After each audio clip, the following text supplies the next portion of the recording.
Bueno, buenas tardes, casi buenas noches. Eh, Bienvenidos a todos los que hoy se suman de nuevo a este segundo encuentro de este primer módulo de formación. La vez pasada no quedó grabado este agradecimiento, entonces quiero especialmente nuevamente agradecer la posibilidad de esta formación y de que se hayan sumado tantos hermanos, especialmente a los formadores regionales que se encargaron de difundir, también a los formadores locales que cada uno de ustedes se encargaron de comunicar a sus hermanos de fraternidad, a todos los hermanos de la OFS que se sumaron, y también tenemos que decir que la temática hizo que se acercaran personas que no son de la Orden Franciscana Seglar, así que nos alegra también porque es una manera que puedan conocer nuestro carisma. Y bueno, agradezco especialmente al grupo de formación, al equipo de formación nacional, Lorena, Pablo, Malvina, Martín y María del Carmen.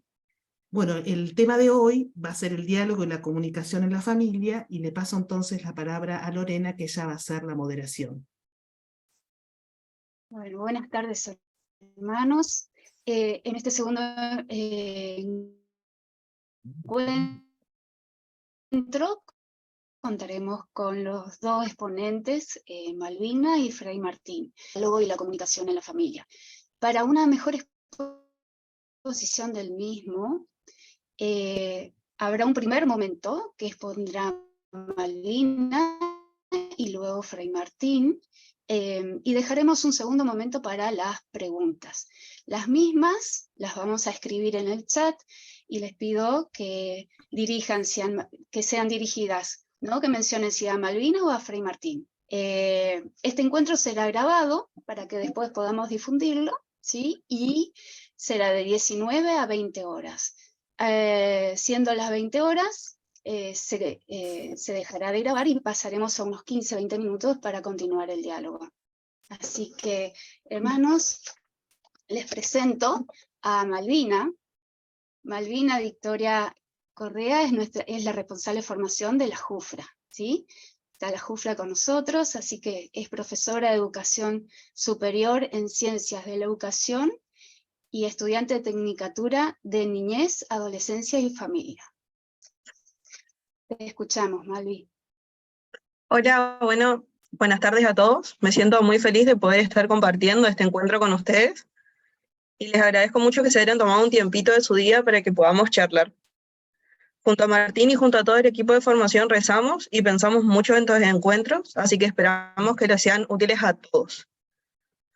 Durante este primer módulo de formación se propuso charlar de diferentes temáticas. Una de ellas, que es la que nos interpela en este momento, es la temática del diálogo y la comunicación en la familia. Desde que somos pequeños, establecemos relaciones con las personas que nos rodean, pero existen algunas relaciones con las que establecemos lazos más íntimos, como por ejemplo los que se establecen o los que se dan en la familia. Como todos saben, la familia es el primer grupo social a la cual pertenecemos, en el que aprendemos a expresarnos y también desarrollamos la capacidad de comunicarnos. Entonces, la comunicación vendría a ser el componente básico del mundo familiar. Pero para mí es muy importante, antes de empezar con toda esta charla, saber qué es la comunicación. Si tenemos en cuenta algunos conceptos, la comunicación es un mensaje que transmite información. Es entrar en contacto con uno u otros para ser partícipes de ideas, sentimientos, intereses, a través de señales que pueden ser imágenes, gestos, palabras. Todo eso forma parte de un código que nos permite intercambiar y transmitir ideas. Entonces, la comunicación es lo que nosotros intentamos transmitir de un individuo a otro, o también, como muchos sabrán, les pueden llamar emisor o receptor de un mensaje. Podemos transmitir ese mensaje también de diferentes maneras. Por ende, la comunicación es la que nos pone en relación con el mundo, con los demás e incluso con nosotros mismos. Dentro de las preguntas que nos dejaron de base para poder llevar a cabo esta charla, me encontré con una que decía: ¿cuáles son los principales problemas de la comunicación? Me pareció muy resonante esa pregunta, Y en lo particular yo pienso que quizás el mayor problema que nosotros podemos tener en las comunicaciones interpersonales es la falla de transmisión de ese mensaje que veníamos charlando. ¿A qué me refiero con esto?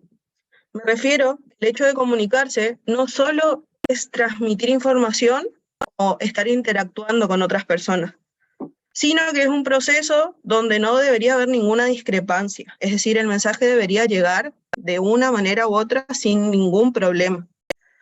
Para poder evitar esas discrepancias, el mensaje tiene que ser claro, hay que tratar de evitar las palabras complejas. Mientras más sencillo sea el mensaje, más claro va a ser. También hay que tener en cuenta mucho la forma en cómo transmitimos ese mensaje. Hay que tener en cuenta el nivel y el conocimiento en cuanto a la edad de nuestros receptores.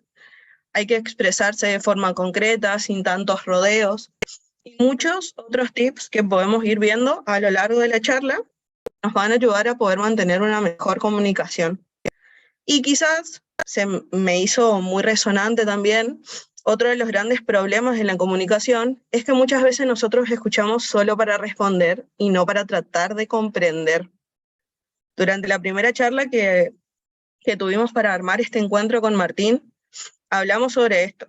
En lo personal, yo considero que el hecho de escuchar a una persona desde la comprensión ayuda un montón a poder mantener comunicaciones más efectivas entre nosotros.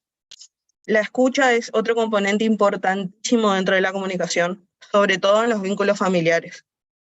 Tenemos que escuchar a la otra persona como nos gustaría que lo hagan con nosotros, con atención, sin hacer suposiciones sobre lo que piensan, sin establecer juicios de valores en lo que piensa o lo que siente. Otra de las preguntas a desarrollar fue, ¿qué es el lenguaje no verbal y cómo influye este en las comunicaciones? La forma de comunicarnos es muy variada. Cada vez que una persona habla, lo hace con todo su ser. Es decir, cuando nos expresamos con las palabras, también nos expresamos con la voz, con el rostro, el cuerpo habla por sí mismo. Es decir, que no solamente nos comunicamos de manera verbal, sino también de manera corporal. Entonces, podríamos decir en simples palabras que el lenguaje no verbal son todos esos signos que además de las palabras nos ayudan a comunicarnos. Un ejemplo, cuando levantamos la mano para saludar, cuando fruncimos el ceño como señal de enojo, cuando guiñamos el ojo como señal de complicidad. Hay infinitas formas para poder comunicarnos a través de estos lenguajes no verbales. Y influyen de manera muy significativa en la comunicación, porque el mensaje no verbal puede ser fácil de comprender, pero en algunos casos se pueden realizar interpretaciones equívocas sobre lo que se quiere transmitir. Entonces tenemos que tener cuidado también con estos mensajes no verbales. Por último, me gustaría charlar sobre dos temas también que me parecieron importantes. Uno es sobre las redes sociales y cómo los padres pueden acompañar a sus hijos de forma positiva, y también cómo romper con el miedo de los padres. En primer lugar, me gustaría aclarar que yo no tengo hijos, pero tengo muchos niños y adolescentes que forman parte de mi vida cotidiana. Y quizás ustedes pueden estar pensando que no es lo mismo, y puede que tengan razón, pero yo quizás no puedo hablar como madre, pero les puedo hablar como profesional y sobre todo como joven. Pienso que el hecho de acompañar a un joven comienza desde la empatía. Ahí pienso que nosotros nos olvidamos que también fuimos adolescentes, o jóvenes, o niños, y que también atravesamos muchos cambios en ese proceso. En este momento, por ejemplo, yo soy profesora en Ciencia de la Educación, como dijo Lorena, y en este momento me encuentro dando clases con una materia llamada Sujeto del Nivel Secundario. Es decir, estamos estudiando todo acerca del adolescente. Y hace no mucho leíamos sobre las características del adolescente normal. ¿Cuáles eran esas características normales en un adolescente? Y por ahí me gustaría detenerme ahí, en la normalidad. Dentro de esa clase charlábamos de los cambios de la juventud de hace 7 años, de la juventud de ahora, y seguramente de los cambios que podrían suceder en algún futuro. Los cambios son inmensos. Se pueden hablar de todos los aspectos, de los familiares, de los educativos, de los sociales, y tenemos que admitir por ahí que vivimos en un mundo muy atractivo, pero también un poco difícil. Y nosotros nos fuimos adaptando a esos cambios. La pregunta, vuelvo a repetir, decía, ¿cómo nosotros podemos acompañar de la mejor manera a nuestros niños? Y yo pienso que hay que acompañarlos desde el amor, desde la empatía, sobre todo desde la comunicación. Si hablamos sobre la tecnología, podríamos decir que los medios de comunicación avanzaron de una manera avasallante. Y aunque es progreso, también podría admitir que no siempre sus mensajes son positivos, porque la tecnología hoy en día atraviesa un papel muy importante en nuestro estilo de vida. Y digo nuestros porque no son solamente nuestros adolescentes o niños los que están ensimismados en esas tecnologías nuevas, sino que todos utilizamos. A veces, incluso considero, ya me podrán comentar más adelante, creo que el miedo en realidad, ustedes pueden tener, proviene de la exposición que estos provocan y los riesgos que conllevan. Para eso yo sugiero que podamos lograr un clima de confianza con ellos, ya que si existe este clima va a ser mucho más fácil y van a estar mucho más dispuestos a charlar, pero sobre todo también a escucharnos. ¿Cómo podemos hacer eso? En primer lugar, es muy importante mantenerse disponible. Cuando ellos quieran hablar con nosotros, en la medida de lo posible, dejemos todo lo que estemos haciendo y escuchémoslos. Busquemos momentos para pasar tiempo juntos. Si están con el celular o si están con la Play escuchando música, ustedes hablen con ellos, explíquenles que quieren pasar tiempo con ellos, preguntarles de última qué es lo que les gustaría hacer, qué pueden compartir, busquen la forma de lograr ese vínculo. También es muy importante saber qué piensan, cuáles son sus opiniones. No hay un tema en específico. Pueden empezar con pequeñas preguntas. Por ejemplo, si están almorzando juntos y surge un tema de conversación, pueden hacer preguntas si ven que ellos están callados. ¿Y vos qué pensás de eso? ¿Vos qué opinás de eso? No sé, si ven que están escuchando alguna música nueva, si tienen algún artista favorito, preguntarle por qué es su artista favorito, qué es lo que le llama la atención de esa persona, qué es lo que le llama la atención sobre X tema. Hay infinitas cosas como pequeñas para poder empezar a mantener o comenzar esa comunicación con nuestros niños o adolescentes, para que ellos se den cuenta que pueden expresarse libremente y que de verdad nos importa cuáles son sus opiniones o saber qué piensan sobre los temas que están sucediendo. A su vez, también me parece muy importante poner límites. Yo pienso que en esta etapa es mucho un tema de negociación también. Pedirles que para almorzar dejen los celulares porque les gustaría hablar con ellos. Darles permiso, por ejemplo, podés ir a tal lado, pero tenés que mandarme un mensaje para saber que estás bien. Si te moves de ese lugar, también avísame dónde estás. Ser flexibles, pero también a su vez poner algunos límites. Muchas cosas pueden ir ocurriendo en este proceso, digamos. Pero también pienso que el miedo nunca, no sé si alguna vez se va a ir el miedo, pero si vamos acrecentando la comunicación que tenemos con ellos, dándole la confianza para que si surge algún problema nos puedan charlar con nosotros sin miedo, cuando creen ese vínculo de confianza podemos cuidarlos y sobre todo acompañarlos. Y por último, me gustaría decir que seamos ejemplos para ellos, que nosotros también intentemos comunicarnos, que intentemos acercarnos, pero sin invadir, que escuchemos, que seamos empáticos. Y que sobre todo no nos olvidemos que el ejemplo es el mayor maestro en todos los aspectos de nuestra vida. Les agradezco mucho su atención y ahora le doy la palabra a Martín para que podamos continuar con el encuentro. Bueno, gracias Malvina. Bueno, quiero presentarle a Fray Martín Pitzer, que es un fraile franciscano, conventual y sacerdote. Actualmente es asistente espiritual de 2 fraternidades locales de la OFS y miembro del equipo nacional de formación de la OFS de Argentina. Fue asistente internacional o general de la OFS Jufra y asistente nacional de la OFS de Argentina y de Uruguay. Colaboró en la formación inicial y permanente de los frailes y de los franciscanos seglares. Es licenciado en Teología Bíblica y ha sido docente de Sagrada Escritura en distintos centros académicos y en la Facultad de Teología de Uruguay. Desde el 2021 viene dictando cursos bíblicos por la plataforma Zoom. Así que un placer escucharte, Fray Martín, y bueno, estamos atentos. Bueno, muchas gracias Lorena y también Malvina. Bueno, gracias a los otros miembros, ¿no? del equipo de formación.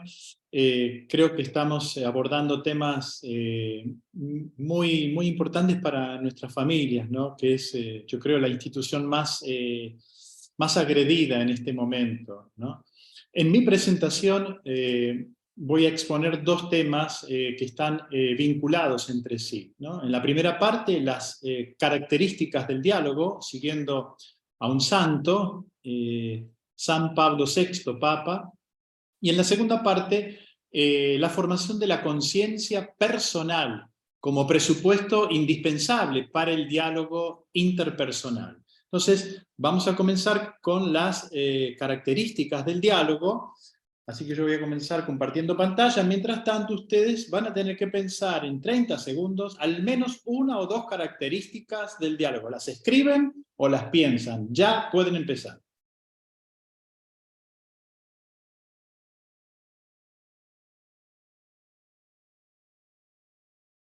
El Papa Pablo VI individuó 4 características.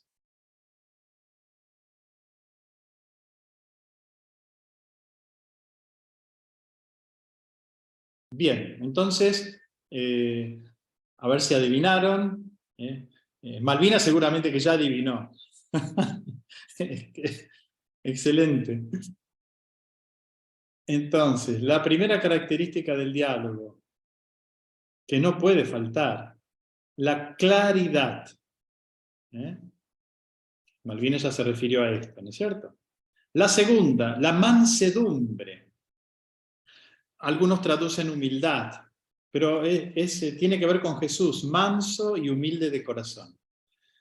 La tercera característica es la confianza. Y la última característica, la prudencia. Bien, dejo de compartir pantalla y vamos entonces al contenido que nos interesa. La claridad ante todo. El diálogo supone y exige que sea comprensible, que los interlocutores entiendan de qué están hablando y tengan en cuenta con quién están hablando. No es lo mismo un niño que un adulto o un anciano. Muchas veces suponemos que el otro nos entiende, pero no siempre es así. Es importante que prestemos atención al lenguaje que utilizamos. La claridad implica una escucha atenta a la otra persona, una atención también al lenguaje no verbal, es decir, a los gestos, a la mirada, a la mayor o menor cercanía, a los comportamientos, a los silencios, a las pausas, etc. Algunos datos estadísticos nos pueden ayudar a comprender mejor esto. El investigador Albert Mehrabian afirma que en una conversación cara a cara, el componente verbal es un 35% y más del 65% es comunicación no verbal. Es decir, que nosotros decimos mucho más con nuestros gestos que con nuestras palabras. Decimos mucho más con nuestros gestos, con el tono de la voz, con el movimiento de los ojos, las posturas del cuerpo, mucho más que con nuestras palabras. Mansedumbre. Dice Jesús, aprenden de mí que soy manso y humilde de corazón, Mateo 11:29. El diálogo no es orgulloso, no es hiriente, no es ofensivo. Ninguno se pone por encima del otro. Estamos al mismo nivel. No hace falta gritar. La autoridad del diálogo, dice el Papa, es intrínseca por la verdad que expone, por la caridad que difunde, por el ejemplo que propone. No es un mandato ni una imposición. Es pacífico, evita los modos violentos, es paciente, es generoso. Tercera característica, la confianza. Es importante tener confianza en la palabra que yo digo, como así también en la disposición para acoger esta palabra por parte de quien me escucha. La confianza promueve la familiaridad y la amistad. Esta característica nos plantea varios interrogantes. Primero, ¿cómo puedo saber yo si la otra persona confía en mí? Segundo, ¿cuáles son los signos que me lo confirman? Tercero, en caso de duda o de percepción de que mi interlocutor es un poco desconfiado, ¿cómo puedo generar confianza? ¿Cómo puedo cultivar la confianza, ya que estamos hablando de la familia, por ejemplo, en la pareja o entre los padres y los hijos? Y cuarto, ¿qué es lo que me acerca y qué es lo que me aleja del otro? Esta última pregunta es muy importante. Todos necesitamos que nos den un voto de confianza, así como todos tienen la libertad de contradecirme, también es verdad que necesitamos que nos concedan un anticipo de simpatía, una benevolencia inicial, sin la cual no puede haber comprensión posible. Esto es lo que escribía Benedicto XVI en su Jesús de Nazaret, en el prólogo, ¿no? Pedía eso, un anticipo de simpatía. La confianza tiene sus riesgos, no lo vamos a negar. Jesús lo sabía y corrió ese riesgo. Él no condenó a la mujer pecadora, simplemente le dijo, vete en paz, de ahora en adelante no peques más. A los apóstoles que lo habían abandonado, el resucitado les dijo, la paz esté con ustedes. Por lo tanto, acercarnos con amabilidad y respeto, con benevolencia a una persona, constituye ya un primer paso para generar la confianza. Si la otra persona se siente escuchada y considerada, será más fácil que pueda confiar. Malvina hablaba de la empatía, ¿no es cierto? Finalmente, la cuarta característica del diálogo es la prudencia. No se puede decir cualquier cosa, de cualquier manera o en cualquier momento. Qué importante es encontrar el momento oportuno, la palabra adecuada, el modo apropiado para entablar un diálogo que sea fecundo. Pablo VI hablaba de prudencia pedagógica, que tiene muy en cuenta las condiciones psicológicas y morales del que oye. Si es un niño, si es una persona ruda, si no está preparada, si es desconfiada, hostil. Qué importante es que nos esforcemos por conocer su sensibilidad y que nos adaptemos a él o a ella razonablemente. Que modifiquemos, si es necesario, las formas de la propia presentación para no serles molestos e incomprensibles. Recuerdo que un amigo mío muy exigente consigo mismo y con los demás me contaba que el gerente de la empresa en la que trabajaba le dijo una vez, yo le cambié el apellido, González, le recuerdo que las verdades no son adoquines. El momento oportuno, la palabra adecuada y el modo apropiado nos van a permitir decir las cosas más delicadas, predisponiendo a nuestro interlocutor a recibir el mensaje sin sentirse ofendido o lastimado. La buena conversación nos da estabilidad emocional, dice un doctor en neurociencia.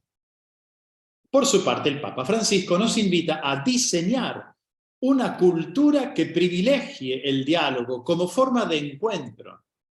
Aquí aparecen dos elementos importantes, el diálogo y el encuentro.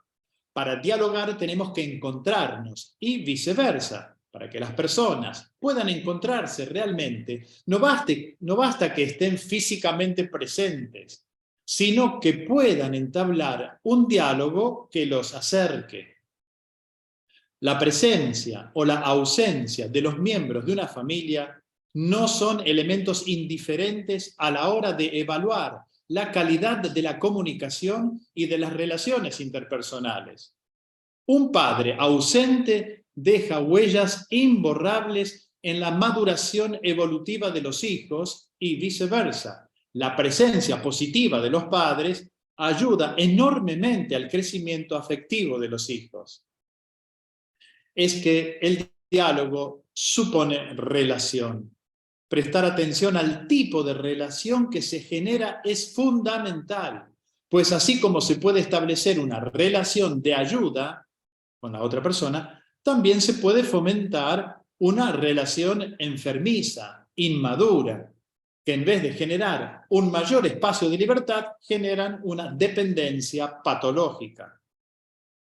Para terminar esta primera parte, les dejo la definición de diálogo que nos da Pablo VI. Dice así: el coloquio, el diálogo, es un modo de ejercitar la misión apostólica. Es un arte de comunicación espiritual. Bien, y ahora me gustaría decirles que lo dicho acerca de las 4 características del diálogo necesita de un complemento importante. Me refiero a la formación de la conciencia personal o autoconciencia. De hecho, mi disertación yo la titulé Diálogo y autoconciencia. Esta autoconciencia se alimenta de otros diálogos. El diálogo consigo mismo, con otras personas que nos ayudan a objetivar y a que tengamos los pies sobre la tierra, como así también a dialogar con la palabra de Dios, que nos abre horizontes impensables y fascinantes. Quisiera detenerme en el primero, es decir, en la posibilidad de entablar un diálogo fecundo con nosotros mismos, tan necesario para conocernos mejor y poder así dar nuestro aporte al diálogo y a la comunicación en la familia, que es el tema que nos reúne hoy. Vivimos en el mundo de la exterioridad, de la imagen y de la superficialidad. Nos cuesta mucho comunicarnos con nosotros mismos, a encontrarnos con el yo profundo, como dice Pablo Dors. Encontrarnos con el yo profundo en el que afloran nuestros verdaderos anhelos, nuestras reales necesidades y expectativas, en el que tomamos conciencia de nuestras fragilidades y también de nuestras potencialidades. ¿Cómo vamos a comunicarnos con los demás si somos incapaces de interioridad? Es decir, si nos movemos en la exterioridad sin escuchar nuestro yo profundo. Estamos acostumbrados a pensar y actuar inmediatamente. Repito, pensar y actuar inmediatamente. O lo que es peor, a actuar sin pensar demasiado, si nos conviene o no nos conviene. Tomar decisiones importantes requieren no solo pensar y actuar, sino también tener en cuenta el principio de realidad. Es necesario ver y escuchar qué es lo que realmente queremos y sentimos. Dice el Levítico, y también lo retoma Jesús, ¿no? El mandamiento: amarás a tu prójimo como a ti mismo. Si aprendemos a respetarnos a nosotros mismos, vamos a respetar también a los demás. Para esto es necesario que tomemos conciencia de nuestras reales posibilidades, de nuestras capacidades tantas veces poco cultivadas. A la hora de relacionarnos con nuestros seres queridos, es necesario que conozcamos mejor nuestras propias fragilidades, nuestros puntos débiles. Por ejemplo, si soy muy obsesivo o perfeccionista. Saber esto me va a permitir evitar que exija a los otros más de la cuenta. Voy a cultivar una mayor flexibilidad que me permita una mejor comprensión de las personas con las que me estoy relacionando. De esta manera todos vamos a poder entablar relaciones más maduras y auténticas. Para dialogar con nosotros mismos, será necesario encontrar espacios de silencio exterior y sobre todo interior. La meditación no es solo cosa de monjes, sino de todo aquel que se anima a hacer un camino hacia la interioridad, en la cual podrá encontrar también a aquel con mayúscula, que es más íntimo que mi propia intimidad, como decía San Agustín, a propósito de esa misteriosa presencia del Señor en nuestra frágil existencia. Una presencia capaz de iluminar y atravesar nuestras oscuridades más recónditas. Todos estamos llamados a ser contemplativos, ejercitándonos en la meditación cotidiana para un mejor conocimiento y aceptación de nuestra realidad personal y para poder hacer efectivo el diálogo y la comunicación en la familia. Finalmente, el ejercicio que les propongo entonces es que cada uno verifique su capacidad de diálogo. Para esto deberán tener en cuenta la red de relaciones en que cada uno está inmerso, ya sea por parentesco, amistad o vecindad. Creo que les podrá ser útil hacer una lista, hagan una lista de las personas y revisen la modalidad del diálogo que tengo con cada una de ellas, sobre todo con las personas con las que me relaciono más frecuentemente. Se trata de verificar si hay o no diálogo, y en caso de haber diálogo, cuál es su calidad y ver qué puedo mejorar en este sentido. Podríamos preguntarnos, vuelvo a la pregunta que hacía hace un rato, ¿qué es lo que me acerca a las otras personas? ¿Qué es lo que me aleja? Esto es una fuente de información muy importante para saber cómo los otros nos perciben, ¿no? Les sugiero que tengan en cuenta lo que dijo hace un rato Malvina y lo que volví a repetir yo. El lenguaje verbal y sobre todo el lenguaje no verbal. Este último merece una atención particular. Haciendo bien estos ejercicios podrían llegar a descubrir varias cosas. Desechar lo que no sirve, lo que no ayuda, valorar aquello que ya está funcionando bien y potenciarlo, vislumbrar nuevas posibilidades. No tengamos miedo entonces de entrar en diálogo con nosotros mismos y con nuestros seres queridos. Vale la pena. Fin de la presentación. Muy bien, Fray Martín. Acá estamos recibiendo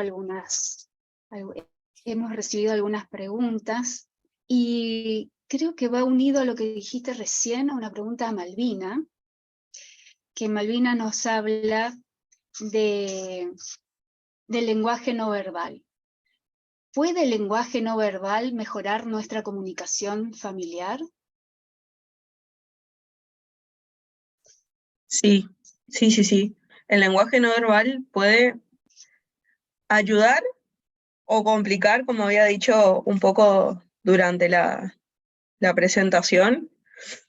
Ayudar porque es distinto recibir a una persona con un abrazo, decirle cómo estás.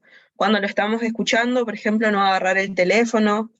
Eso muestra mucho también que estamos prestándole atención. Por ahí a nosotros cuando le estamos contando algo a alguien y agarra el teléfono, estamos considerando que no nos escuchan y quizás la otra persona dice, bueno, pero te estoy escuchando. Pero el cuerpo habla por sí mismo. Hay que mirar a los ojos cuando la otra persona está hablando. Si no se entiende, bueno, podemos preguntar, asentir, por ahí también es importante. Quizás la otra persona no está muy segura de si le está comprendiendo o no le está comprendiendo, entonces, haciendo así, por ejemplo, dice, bueno, sí, me está entendiendo, puedo seguir, una sonrisa, o quizás, por ahí yo veía mucho cuando yo era más adolescente, que mis padres me decían, bueno, nosotros, como ejemplo, no como una anécdota, nosotros queríamos hablar con vos para preguntarte algo, y se miraban de manera cómplice, como que los dos ya estaban sabiendo de qué iban a estar hablando. Entonces, el lenguaje no verbal habla, como decía Martín, un 80% más que el lenguaje verbal, porque nuestro cuerpo transmite un montón de cosas, y el lenguaje no verbal es universal. Quizás por ahí, cuando viajamos a algún otro lugar, decimos, bueno, ¿cómo le pregunto esto? Y hacemos gestos, hacemos miradas, señalamos cosas, y uno se hace entender también a través del cuerpo y de esos mensajes. Entonces considero que el lenguaje no verbal es muy importante, sobre todo cuando estamos comunicándonos en estos lazos más íntimos, como ser en la familia o bueno, con nuestras personas más cercanas, digamos. Bueno, hay una pregunta, Fray Martín. Martín, ¿podrías darnos algún ejemplo con respecto a las características del diálogo en la familia? Sí, sí, sí, con mucho gusto.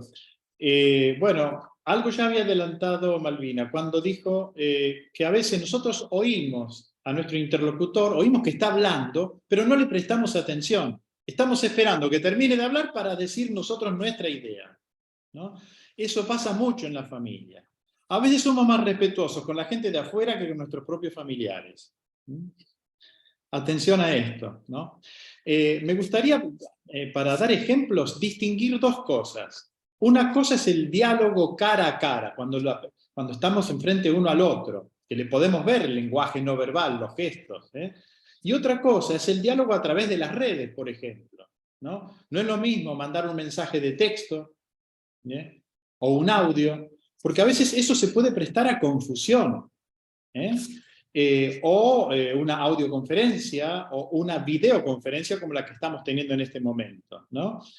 Nosotros no alcanzamos a ver todos los gestos, todas las modalidades, es decir, no alcanzamos a captar ese 75-80% que compone el lenguaje no verbal, ¿no? Y se nos pierde mucha información en el camino. Por eso a veces es peligroso, hay que saber usar las redes. Yo te digo, todavía estoy aprendiendo a usar las redes sociales, sobre todo los mensajes de texto y de audio, porque ya me llevé un chasco más de una vez, ¿no? Me acuerdo que una vez mi hermana me dice, ¿por qué haces tanto silencio? Bueno, por ejemplo, ¿no? Cosas sencillas, ¿no? Y que el otro interpreta mal, pero ven, interpretamos mal. Entonces, atención, y atención a que estar conectados no significa que nos estamos comunicando, a veces nosotros confundimos esto. Conexión con comunicación. Comunicación es algo mucho más profundo. ¿Vieron que a veces en las computadoras te aparece un cuadro de diálogo?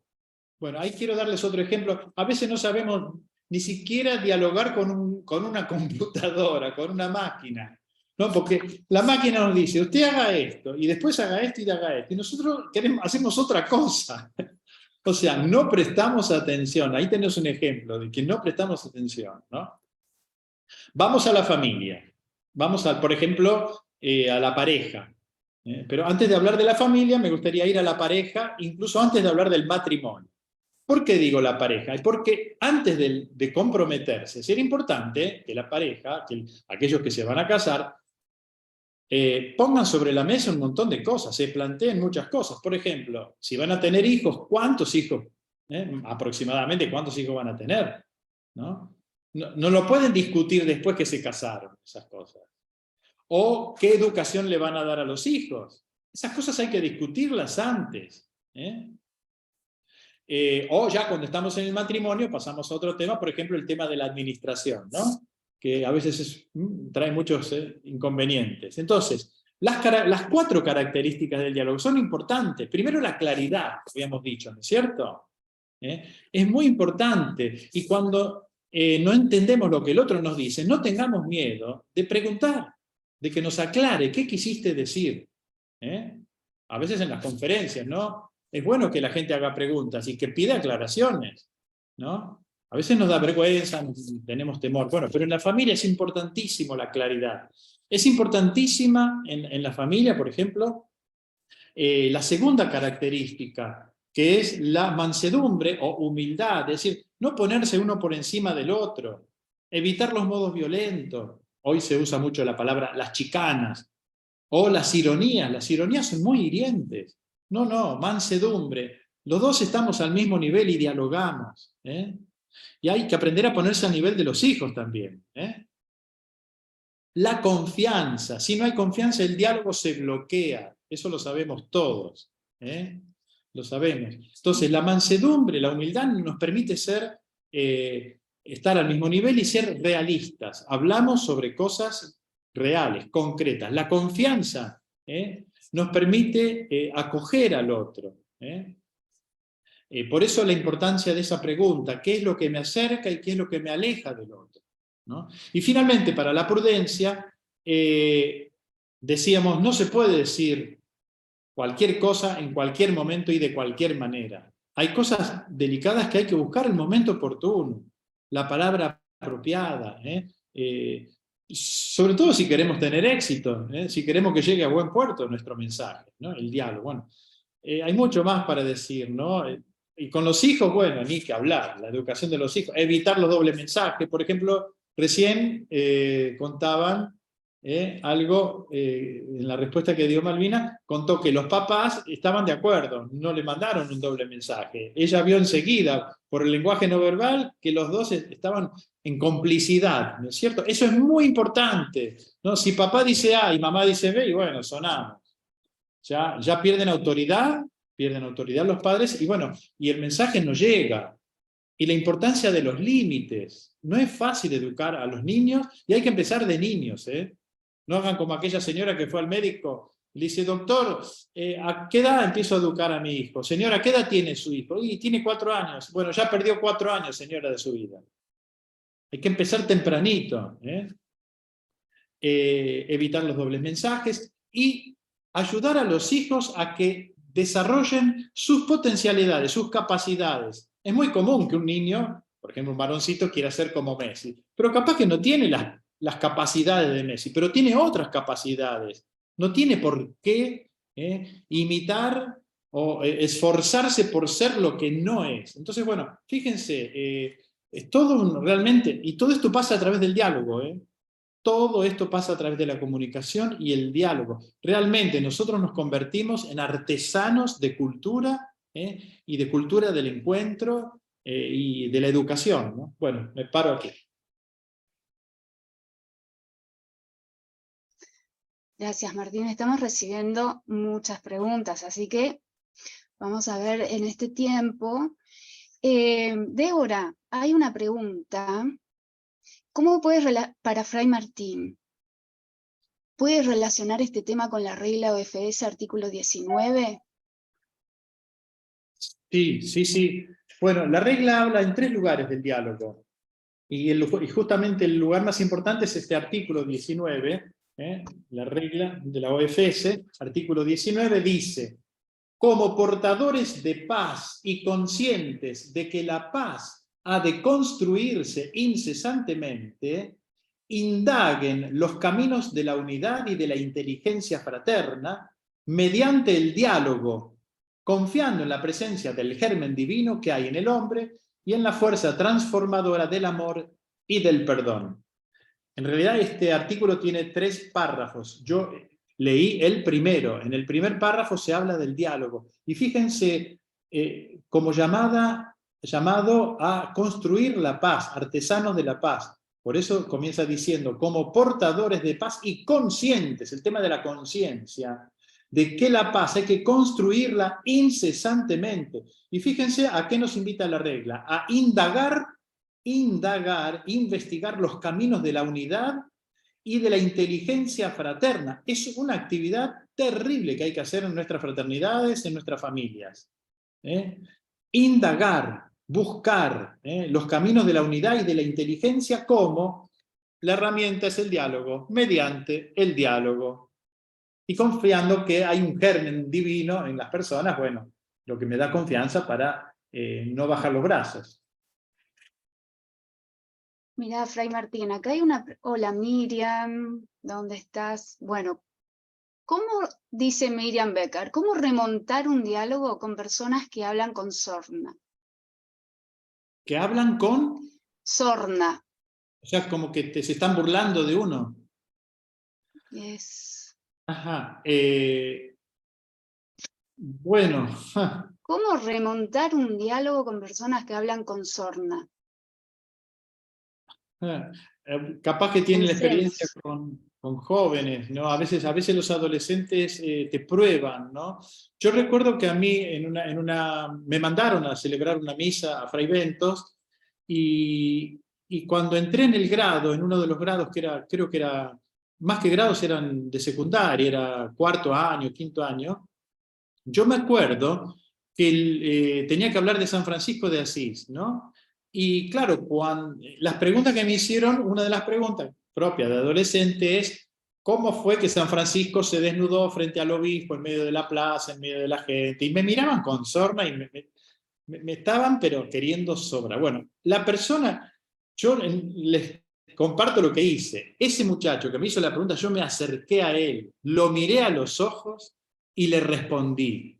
Y le dije, es importante que sepas que fue uno de los momentos más dramáticos de la vida de San Francisco. El chico abrió los ojos como un 2 de oro. Bueno, eso para los varones. Y las nenas que se recogían la falda para provocar al fraile joven. Eran años atrás.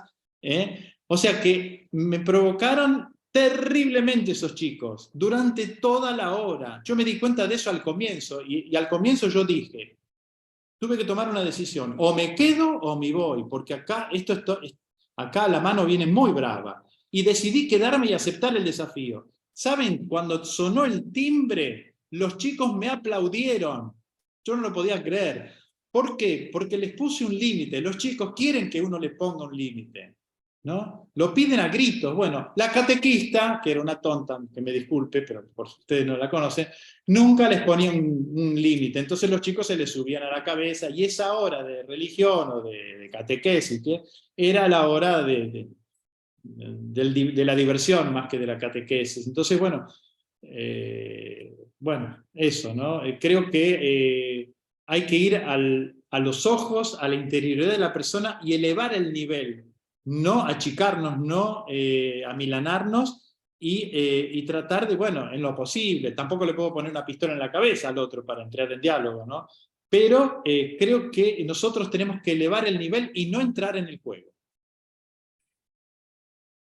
Acá hay una pregunta para Martín. ¿Qué rol juega el perdón en el diálogo con los que nos hirieron? Esto daría para otro encuentro. El tema del perdón es muy importante porque tiene que ver primero con una sanación interior propia nuestra. Si yo perdono, yo me libero, el primer beneficiado soy yo porque me libero de una espina que me está envenenando o una brasa ardiendo que yo tengo dentro. Y entonces si logro perdonar, me saco esa brasa, esa espina. Y entonces me quedo en paz. A veces hay ofensas que se pueden perdonar fácilmente, otras que requieren tiempo porque dejan una herida, ¿no? Entonces es importante que, bueno, esa herida que está supurando algún día pueda cicatrizar. Entonces queda la cicatriz. No es que aquí no pasó nada, no, aquí pasó, bueno. Entonces ese es un tema que lo tal vez lo podemos retomar, Débora, en otro momento. El tema del perdón es muy importante porque tiene que ver con esa capacidad de autorrespeto y curación, de autocuración, porque el perdón, el primer beneficiado soy yo, y tiene que ver con el tema de la reconciliación con otras personas, ¿no? Que es todo un tema muy importante, ¿no? Los franciscanos los cristianos deberíamos ser expertos en humanidad, como decía el Papa Pablo VI, y en este caso expertos en reconciliación, ¿no? Bien, acá hay una pregunta para Malvina. Como joven, ¿qué elementos dificultan el diálogo con los adultos?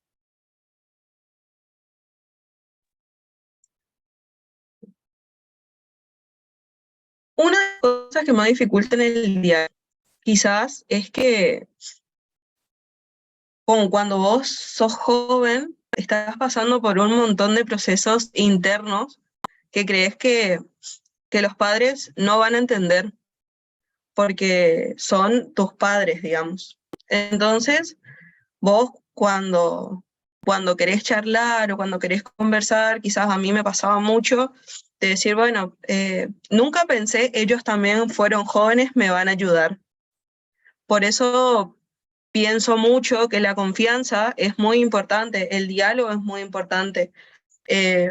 Poder decirle, mirá, yo estoy, aclarar, yo también fui joven, yo también pasé por esas cosas, pero desde el lado de la comprensión, no de yo también pasé por eso y por eso te estoy diciendo que no lo hagas, quizás.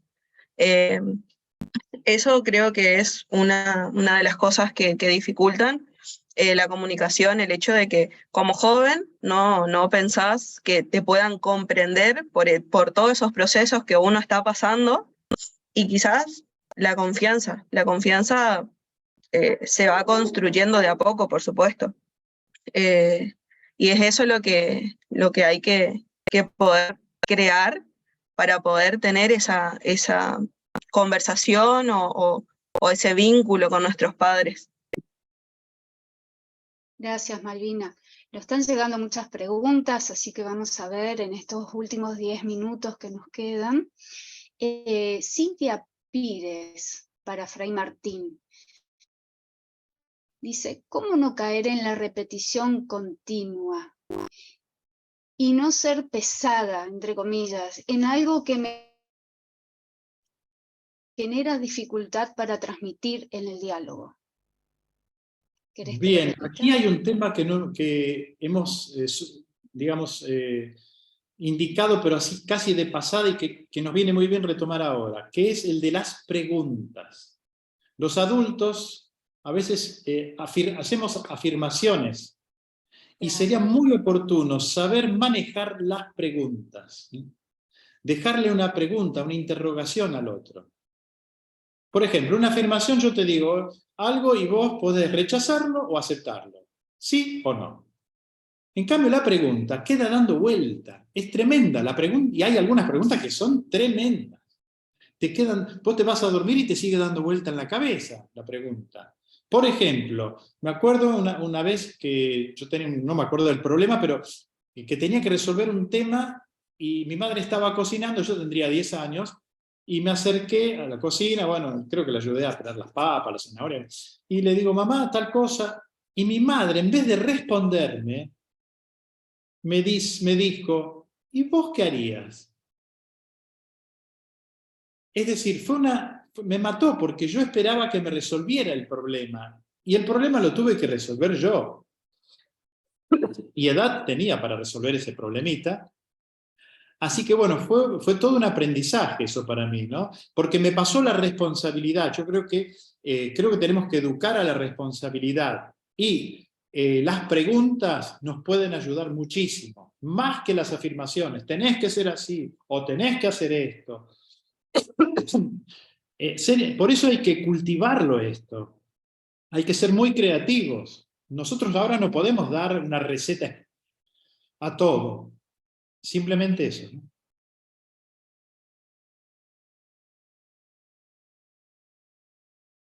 Bueno, acá hay un mensajito para Malvina, que me encantaron los tips de Malvina como ex jufrista, me pone muy contento, gracias.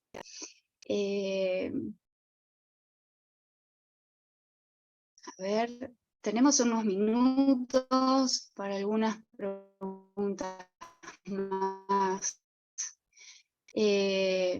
¿Cómo distinguir un vínculo sano de uno tóxico? ¿Cómo dialogo con una persona tóxica? Y hay una tercera, que es cómo salir de una amistad que nos daña. Yo creo que primero hay que darse cuenta de que esa relación es tóxica. Lo primero es tomar conciencia. Por eso cuando yo hablaba de la autoconciencia, es esa capacidad para hacer silencio, para dejar de correr en el día. Vivimos corriendo, entonces me siento, simplemente sentarse, respirar, hacer silencio. Después, si quieren quedarse rezando, bueno, no hay problema. Pero la primera parte es importante. Pensar, a ver, ¿cómo fue el día de hoy? ¿Cómo lo estoy viviendo? ¿No? Eso es, para mí me parece que es muy, muy importante, ¿no? Y entonces eso me permite ver que, mira, la relación con fulano hoy, y no hoy, ya la vez pasada, y la vez pasada, y el mes pasado, y acá hay algo que no funciona en la relación con esta persona. Bueno, tomar conciencia de eso es clave. Primer paso es ese, tomar conciencia de que esta relación no me ayuda, pero también como sacerdote me ha pasado, a veces me he dado cuenta que estoy tratando de ayudar a alguien y yo me doy cuenta que no lo puedo ayudar a la persona, por X motivo, me doy cuenta. Entonces, ¿qué hago? Y trato de derivarlo a alguien que que maneja el tema mejor que yo, por ejemplo. Entonces, esa toma de conciencia es clave para saber si... Y además, por los efectos. Yo puedo saber si una relación es tóxica o no por los efectos que produce. Por ejemplo, si yo me siento más libre con esta persona, ahora, si yo me siento más ahogado, que me falta el aire, o me siento presionado, por los efectos, dice el Evangelio que por los frutos se conoce el árbol. Si los frutos, si los efectos de esa relación son buenos, entonces la relación es buena.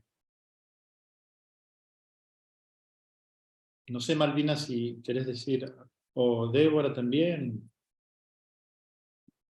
Sí, bueno, muchas gracias a los dos. Están llegando muchos mensajes de agradecimiento y bueno, Malvina, sabés que acá hay varios exjufristas que dicen que están orgullosos de haberte escuchado como joven y por la contundencia. Muchas gracias por todo lo que nos has hablado.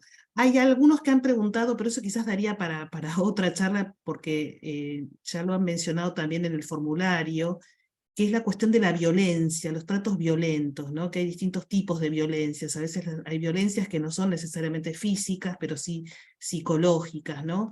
Entonces acá varios preguntan esto mismo, cómo darnos cuenta y cómo salir de esas relaciones que a veces no logramos discernir. Por ejemplo, incluso mismo desde el Evangelio, ¿no? Desde el Evangelio, cómo pararnos frente a algo que nos puede dañar, que nos puede destruir. Muchos preguntan ese tema, violencia, relaciones destructivas. Sí. Es un tema muy... tiene muchas aristas, ¿no? Me parece. Yo recuerdo hace unos años, estaba en otra comunidad, en otro país, yo pasé por más de 40 países, pero bueno, no les digo el país, estaba en medio de la comunidad y éramos como 8 frailes, 9, y un fraile le respondió a otro con unas ironías, pero tan hirientes, que yo vi que el otro se quedó mortificado, se quedó mal. Cuando terminamos de almorzar, yo me fui detrás de ese fraile, pingui ping, despacito, chiqui chiqui, llegué hasta la habitación, le golpeé la puerta, dije, ¿me permitís, puedo pasar? Sí, pasá adelante. Y le dije, ¿vos te diste cuenta cómo dejaste a este otro hermano? ¿Vos te diste cuenta, vos te das cuenta de tus ironías? Vos sabés cómo lo agarré en caliente, no pudo decir que no eran ironías y que no eran hirientes. Me terminó agradeciendo. Pero no es fácil, ¿eh? Y después, Bue- perdón Lorena, gracias. Te quería una cosita más decir antes de cortar la grabación, que es, vos hablaste varias veces de las relaciones maduras o de generar en el otro madurez. ¿Podés ahondar un poquito ese concepto? ¿A quién le preguntás? A Martín. A los dos me gustaría escucharlos, Sí, pero... que responda primero Malvina mejor.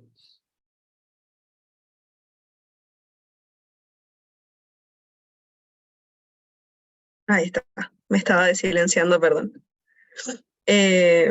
Yo creo que la madurez no pasa por un tema de experiencias y muchas veces la otra persona quizás no es que no sea maduro, sino que por ahí están en distintas etapas, en distintas sintonías, y quizás muchas veces no es que, bueno, hablaban de las relaciones tóxicas, yo hablo desde mi opinión, ¿no? Muchas veces sí se dan, como decía Martín, en principio es muy importante también reconocer que estamos en ese tipo de relaciones. Creo que reconocer es mucho más difícil que salir. Quizás cuando uno reconoce, va desde el interior, poniendo más límites, porque los límites para mí es mucho más difícil ponérselos a uno mismo que a otra persona. Cuando uno está pasando ese tipo de situaciones, yo pienso que uno mismo tiene que ponerse límites y decir, bueno, qué es lo que yo permito, qué es lo que yo merezco, y de ahí partir. Y eso también habla mucho de relaciones sanas o de madurez, quizás para mí, el hecho de acompañar a alguien, sea cualquier vínculo, sea pareja, sea amistad, sea familia. Yo creo que todo vínculo bueno y comunicativo parte de eso, de los límites propios y los límites a los demás, ayudarse a crecer mutuamente, y también poder aceptar, ¿no? que quizás yo no puedo acompañarte en este momento, te pido disculpas, quizás más adelante podemos volver a charlar. eh, la comunicación. Y la madurez, vuelvo a retomar, pasa, pienso yo, mucho por las experiencias que va viviendo cada uno. Eh, Uno va aprendiendo a medida de que le van pasando las cosas. Hace poco, no me acuerdo muy bien si me dijo una persona de mi familia, no me acuerdo si era mi papá o mi tío, eh, que me decía, te pueden contar, pero distinto es vivirlo. Entonces yo pienso que uno va ganando experiencias y va ganando madurez a partir de que le van sucediendo cosas de una o de diferente forma, y, y así uno puede ir creciendo personal, y así puede uno ir también ayudando a la madurez del vínculo, sea cual fuese que esté viviendo en ese momento, ya digo, ya sea de amistad, de familia, de pareja. Uno puede ir creciendo a medida que va creciendo en lo personal, para mí. Gracias, Malvina. No sé si Martín quieres agregar algo. Bueno, no, simplemente que esto está relacionado a las relaciones auténticas e inauténticas, como decía un filósofo, ¿no? Es decir, la madurez, si hay madurez, esto me lleva a que haya relaciones auténticas. La inmadurez me lleva a relaciones inauténticas, enfermizas, tóxicas. Pero sí, como vos decís, es para otro encuentro. Gracias. No sé si Lore está... Fray Estoy Gonzalo. viéndolo a nuestro asistente nacional. Ayúdame, Débora, me parece que está Sí, Gonzalo. sí. Bueno,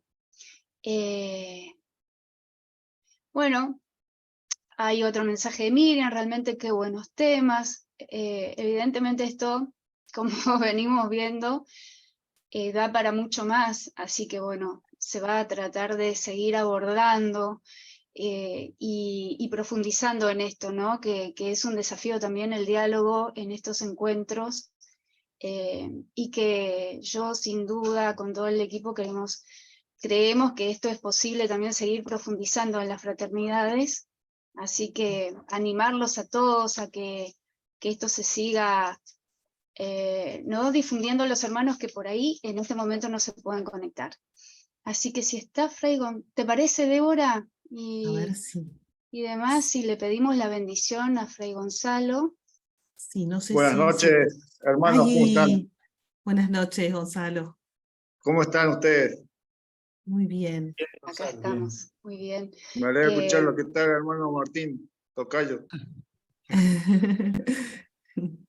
Bueno, recordarles que culminamos esta grabación, pero podemos quedarnos unos 15 minutos, tal vez un poquitín más. Así que le pedimos la bendición a Fray Gonzalo. Si le parece, hermano Martín, damos la bendición a los dos, como hermano y sacerdote. Bueno. Le pedimos al Señor que nos bendiga a cada uno de nosotros, que bendiga a nuestras fraternidades, bendiga a nuestras comunidades y especialmente a todas nuestras familias, ¿no? Y bendiga a toda la familia franciscana, especialmente hoy por intercesión de Fray San Pascual Bailón, ¿no? Patrono de los congresos eucarísticos, que nos ayude a amar cada día más al Señor. Que el Señor esté con ustedes. Que el Señor los bendiga, los cuide, les muestre su rostro, tenga misericordia, vuelva a ustedes su rostro sonriente y les regale su paz, su bendición. Los bendiga Dios que es Padre, Hijo y Espíritu Santo. Amén. Que tengan buena noche. Igualmente. Gracias. Buenas noches, gracias, Fray Gonzalo.